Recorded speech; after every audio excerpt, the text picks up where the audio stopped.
Atat na mga kababayan yung mga supporters po ni Pusit para maiupo sa Palasyo Malacanang. Sige pagkalat po ng mga fake news. Ayan po. Oy, after ng Code Blue, may engine trouble. Nasaan ang Pangulo? Designated survivor. May pahastag-hastag pa. Ang nauna mga kababayan na nagpakalat yan, si Jason Sa. Ayan po, the patient was medevac to an undisclosed safe house. Nagpapagang mga balita at pagtalakay sa mga isyu na lipunan. Pulsa, opinyon, para at paglalantad sa katotohanan. Pulsa, what you see is what you get. Unisan. Intel went dark. Pinapalabas nila mga kababayan. Itinakbo sa ospital sa St. Luke's yung ating Pangulong Bongbong Marcos para ma-justify na pasumpain na si Inday as the designated survivor nila. Ganon mga kababayan kaatat itong mga taga-nausog. Sabi ko sa inyo, 4 years pa kayong maglalaway. Ayan mga post ni Jason Sa po.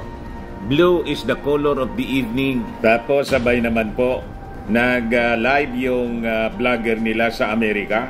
Parehas yung topic na dinidiscuss kanina. Ngayon mga kababayan, nag-message sa akin yung Palasyo Malacanang. Ito po yung message sa akin ng Palasyo Malacanang kanina. 9:44 PM today. So pinost ko siya. Sabi diyan, sa kinakalat na may sakit si PBBM, walang sakit si PBBM. It's a PSG drill. No emergency sa palas, medical or otherwise. First family is super okay. We even told this to PBBM at tinawanan niya lang. Sorry, fake news daw. Ngayon, after na may post ko mga kababayan, biglang nag-post si Jason Sa. Ito ngayon yung post ni Jason Sa. Mga kababayan, 56 minutes ago pa lang, sabi niya, medevac update. Buhay pa siya. Opo, siya nga po. Pero pupungas-pungas na lang. Marahil binigyan siya ng time na makapagsisi. Biglang kumambi yung mga kababayan. Binawi yung post niya, yung mga pagpapakalat niya ng fake news na pinick up naman po ng vlogger nila sa Amerika. Alam na ninyo, walang kadala-dala, pero hindi natin maintindihan mga kababayan. Yung mga followers nila, yung mga kasinungalingan na pinapakalat nito mga taong ito, pinapaniwalaan nila. Ganyan po ang talent ng mga sinungaling. Pati yung kanilang mga sariling kasinungalingan, pinapaniwalaan nila. O ngayon, sabay-sabay kayong nasunog. O ngayon, may release yung Presidential Communications Office. Ito po, President Ferdinand Marcos Jr. has fully mobilized the government to aid Filipinos affected by Tropical Storm Enteng as it continues to impact several regions in the country. So ito mismo yung post ng ating Pangulong Bongbong Marcos sa X or Twitter. O sabi ng ating Pangulong Bongbong, as Tropical Storm Enteng continues to affect several regions, I assure you that the government is fully mobilized to manage the situation. Initially, over 16 million pesos worth of assistance from the DSWD has already been deployed to support those who have been hit the hardest. Additionally, 65.56 million pesos in standby funds and 2.60 billion pesos worth of food in non-food items are prepositioned and ready to be deployed to ensure that aid reaches where it's needed most. Hands-on po yung ating Pangulong Bongbong Marcos. Hindi na siya nagpapamiting mga kababayan kasi SOP na to na mga ginagawa ng mga disaster agencies po tulad ng DSWD, yung DPWH, yung ating Office of the Civil Defense, yung ating military, yung police. Lahat yan mga kababayan, may mga yung full story ng balitang yan, click subscribe muna dito sa ating YouTube channel and hit the notification bell para lagi po kayong updated sa mga kaganapan dito sa ating bansa. Like and share na rin po ninyo ang ating video. At huwag na rin po ninyo na skip yung ating mga commercial ads para tuloy-tuloy lang ang pag-unlad ng Bagong Pilipinas. Sa mga nagana po ng malinis and spacious fitness gym, pumunta lang po kayo sa aming Colossal Fitness Gym. We also offer Grab Car Rental with our brand new 2023 model ng Toyota Innova. We also accept booking for those who are planning to travel via PAL, Cebu Pacific, and other airline companies, local and international, and bills payment for Meralco Bills, Aleco Bills, PLDT, etc. Ang Colossal Fitness Gym is located at 3rd floor Security Bank Building, Lanco Business Park, Legazpi City, Albay. For inquiries, look for Gilon Maravillas, contact number 0966-802-0949. Yan po yung aming Innova. Lagi na pong matao sa amin.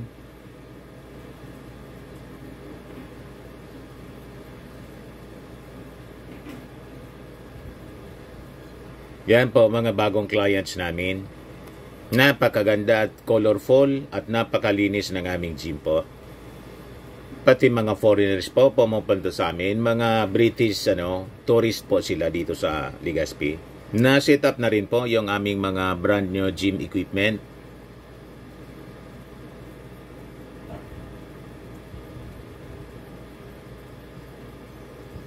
May treadmill na rin po kami.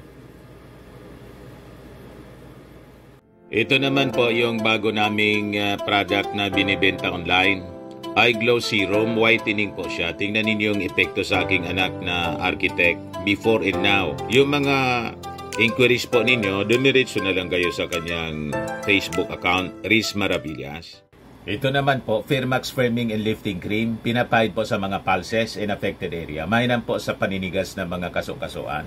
Ito naman po, Automax Radiant Serum. Sa mukha naman yung application, anti-aging po siya. You will look 10 years younger than your age. Sa mga cancer patients naman po, baka lang gusto ninyo itong itry. Neng siya red mixed fruit drink. Hindi mo po siya gamot, food supplement siya. Kaya lang, gawa siya mga kababayan sa goji berry. Yung goji berry may anti-cancer properties. O ngayon, yung mga inquiries ninyo, dumiretso na lang kayo sa aming messenger sa Facebook para masagot namin agad. Ayos pa? Ayos na ayosan niya, Mr. Maravilla. Kanya-kanya ng assignments, matagal na-institutionalize na kasi through the National Disaster Coordinating Council. Kaya nagsalita nga yung ating Pangulong Bongbong Marcos kahapon, sinend sa akin ng Palasyo Malacanang yung video ng interview ng mainstream media. Sabi niya, yan po. Pagka nasa gitna ng crisis, hindi ko sila tinatawag, nagtatrabaho sila. Besides, wala namang, they keep reporting naman to me at yung sa specific areas, doon lang naman ang bago.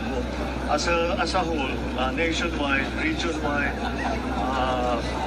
island-wide, manuman ang area na affected, that's we are monitoring and we will give advisories as quickly as possible. So doon kami pumapasok sa national. That's why we come in and make the advisories as to whether or not may pasok sa eskwela, may pasok sa Alright? Alright, thank you.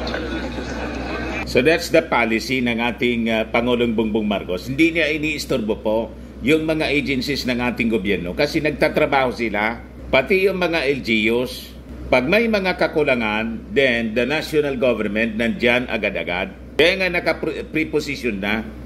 Yan ang sabi ng ating Pangulo dito sa latest release ng Presidential Communications Office. May direkta po tayong linya sa Presidential Communications Office po. Kaya you're assured ng mga reliable information. Lagi kong kausap po yung mga PCO officials.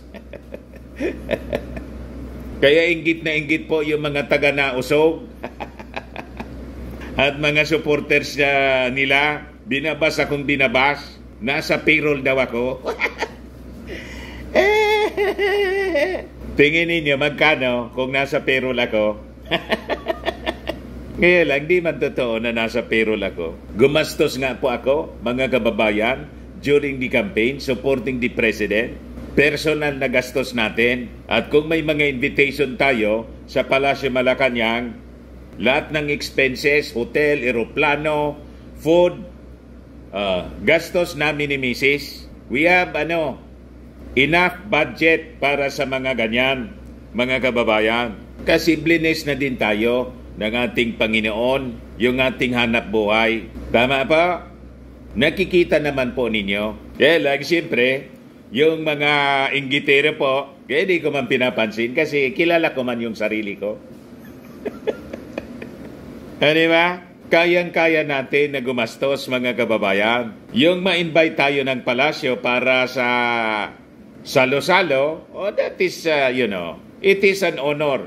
Siguro nire-recognize nila ng Palasyo Malacanang, ng ating Pangulong Bongbong Marcos, yung ating contribution during the campaign. Kaya, in return, ino-honor tayo sa pamamagitan ng mga salo-salo. Pero ganito, hindi man kailangan po. Kayang-kaya na. Tutulong tayo para sa ating bayan. Di ba? Yun ang purpose kung bakit tayo, mga kababayan, sumusuporta sa ating pamahalaan. Kasi kinampanya natin nanalo. Pagkatapos ng manalo, iiwanan natin kasi hindi tayo nabigyan ng personal favor. Ay, hindi man tayo ganyan po. Wala tayong ambisyon na magpa-appoint. Nag-retire na po ako sa mainstream para maging relax na yung ating buhay. Pagkatapos, magtatrabaho tayo sa gobyerno. Maganda naman yung ating hanap buhay. Relax na relax. Tama pa? Sabi dito ng ating Pangulong Bongbong Marcos, I call on our local government units to act swiftly in addressing the waste management issues left in the wake of the typhoon. Our teams from the DPWH are now on the ground and have started clearing operations affected national roads. More than 1,700 equipment were pre-positioned in different regions to ensure that roads are cleared as quickly as possible. Power restoration efforts by the affected distribution utilities are also ongoing. Emergency communications equipment and more than 2,000 search, rescue, and retrieval assets are also available should the need arise. Although Inteng is expected to exceed the Philippine area of responsibility by tomorrow, our efforts will not cease once the sky is clear. Let us adhere to the local authorities' guidelines and take all necessary steps to ensure everyone's safety. Yan po yung yan yung naging post ng ating Pangulong Bongbong Marcos. O ngayon, di sunog na sunog yung mga fake news peddlers ni Inday. Wala kayong kadala-dala. Ilang beses na kayong nasunog. Walang pupuntahang maganda. Yang mga wini-wish ninyo na may mangyaring masama sa ating Pangulong Bongbong Marcos. Pag ganyan yung wish ninyo, baka magalit yung ating Panginoon. May kasama nga sumpa ang ganyan. Alam ba ninyo? Bawal mag-wish ng masama. Sabi sa Bible, sa ating kapwa. Ayan po. At huwag mag-isip ang sino man sa inyo ng kasamaan sa inyong puso laban sa kanyang kapwa. At huwag ninyong ibigin ang sinungaling na sumpa sapagkat ang lahat ng ito ay mga bagay na aking kinapupuutan. Galit po ang Diyos sa mga taong nag-iisip ng masama sa kapwa tulad ditong mga nausog na gusto nila mamatay na yung ating Pangulong Bongbong Marcos. para mailuklok si Inday. Ayan po, Ecclesiastico 7. Huwag kang gumawa ng masama at walang masamang mangyayari sa iyo.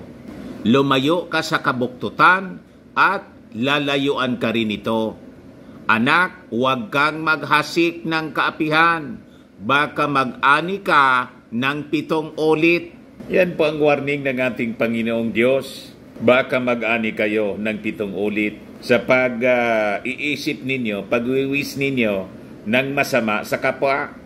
Ano mga taga-nausog, ano Jason sa, at saka yung vlogger doon sa Amerika, magbasa kayo ng Bible. Pero hindi yung tulad ng pagbabasa ni Pacquiao na mali-mali yung kanyang pag-intindi. Yan tuloy, naligaw. O ngayon, hinahabol na siya ng batas na sobra ng yabang eh. Kaya damay-damay na sila.